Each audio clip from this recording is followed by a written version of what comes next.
Hey, it's Natalie. Eat less and still feel just as full? Is that possible? Well, I'm here to tell you today that it is.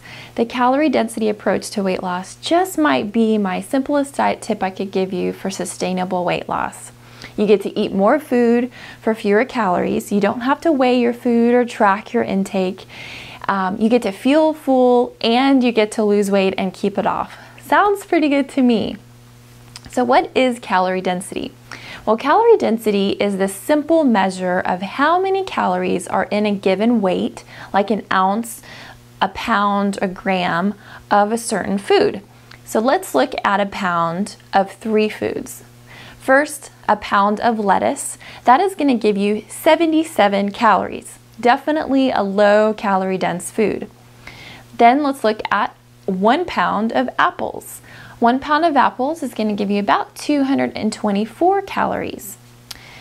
But let's compare that to a pound of chips, which is going to give you 2,240 calories. So those chips are considered high calorie dense foods.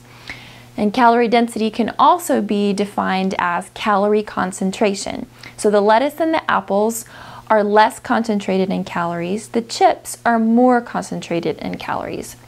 A high calorie dense food has lots of calories for a very small amount or volume of food, and the opposite is true with the low calorie dense foods.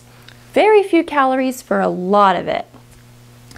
If your diet consists of high calorie dense foods, then you have to eat more food and get in more calories in your day to feel the same fullness. Low calorie dense foods are typically high in water, high in fiber, and usually colorful.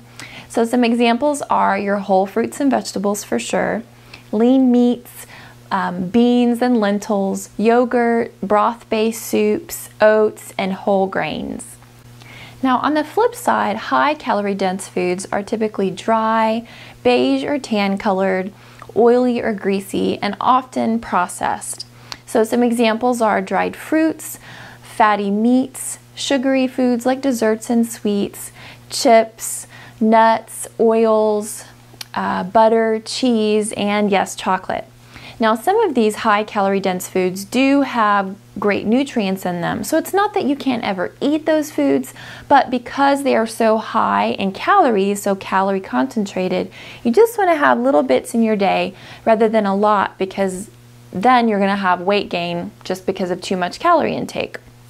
Calorie density and the nutrition that goes along with eating a low calorie dense diet is the reason why my biggest tip for weight loss is making sure your meals are 50% fruits and vegetables.